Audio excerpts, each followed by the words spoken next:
আসসালামু আলাইকুম। কেমন আছেন সবাই?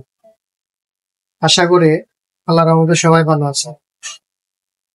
আজকে আপনাদের সাথে কিছু বিষয় শেয়ার করব যেগুলো জেনে রাখা খুবই জরুরি। নিজেকে সস্তা বানাতে না চাইলে 5টি বিষয় জেনে রাখবেন। নাম্বার 1, কারো গায়ে পড়ে উপকার করতে যাবেন।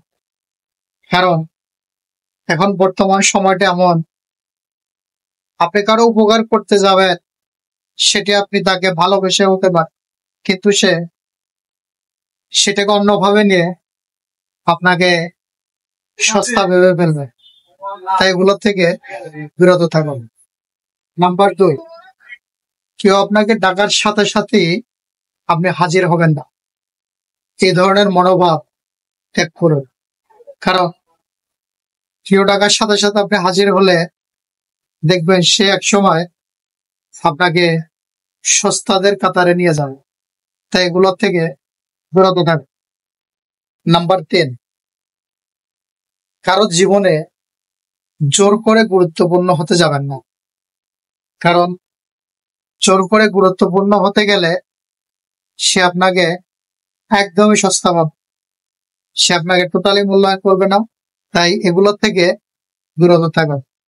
নাম্বার 4, কারো গায়ে পড়ে পরামর্শ দিবেন না। কারণ আপনি দেখবেন, আপনি যদি অহেতুক কারো সামনে কথা বলতেই থাকেন, তার প্রয়োজন নেই, বা সে আপনাকে জিজ্ঞেস করতেছে না, বলতেছে না, কিন্তু আপনি বলতেই আছেন, ভালোটা তারই হবে। কিন্তু আপনি নিজের থেকে যখন গায়ে পড়ে পরামর্শ দিবেন, তখন আপনি সস্তাদের কাতারে দাঁড়াবেন। তাই এগুলোর থেকে বিরত থাকুন। নাম্বার 5, অন্যের বিষয় অযথা মাথা ঘামাবেন। কারণ আপনি যখন কারো ব্যাপারে অযথা মাথা ঘামাতে যাবেন, তখন সে আপনাকে সেই সস্তাদের কাতারে নিয়ে যাবে। কারণ নিজের যে একটা ভ্যালু আছে, আপনার যে ব্যক্তিত্ব আছে, এই জিনিসটা আপনাকে বুঝতে হবে। কারণ বর্তমান সমাজে আপনি বেশি ভালো হলে অবশ্যই সমস্যা।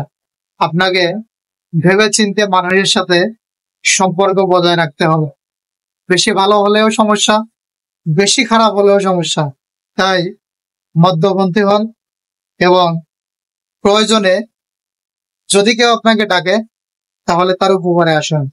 তাহলে আপনি মানুষের সাথে ভালোভাবে চলতে পারবেন এবং মানুষ আপনাকে সবসময় মূল্যায়ন করবে। ধন্যবাদ সবাইকে। কোনো ভুল ত্রুটি হলে ক্ষমা সুন্দর দৃষ্টিতে দেখবেন এবং আমার চ্যানেলটি সবাই সাবস্ক্রাইব করে দেবেন। আসসালামু আলাইকুম।